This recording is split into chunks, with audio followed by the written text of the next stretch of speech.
አንድ አትክልተኛ 280 ዘሮችን ተከለ። 15% የሚሆኑ ዘሮች አልበቀሉም። የበቀሉ ዘሮች ብዛት ስንት ናቸው? የተሰጠ 280 ዘሮችን የተከለው 280 ከዛ 15% የሚሆኑ ዘሮች አልበቀሉም። የበቀሉ ዘሮች ብዛት ስንት ነው? አሁን ይሄን የምንሰራው የበቀሉ ዘሮችን ለማወቅ ነው። ይሄ ማለት 180 የሚሆኑ በቅሏል። ስለዚህ 15% የሚሆኑት ነው የምንፈልገው 15 መቶኛ። ይሄ ፐርሰንት ስለሆነ 15 መቶኛ እናደርጋለን። 200 ሲባዛ በ15 መቶኛ እናደርጋለን። አንድ ዜሮ በአንድ ዜሮ እናጠፋለን። 28 ሲባዛ በ15 420 ይመጣልናል። ከዛ እዚህ ጋር 10 ስላለን 420 ሲካፈል ለ10 እኩል ይሆናል 420 ሲካፈል ለ10 እኩል ይሆናል 42 ይመጣልናል።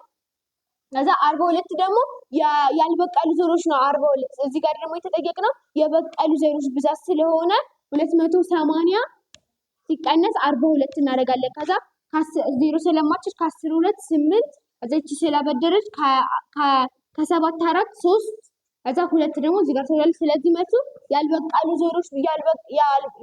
ዘሮች 238 ነው።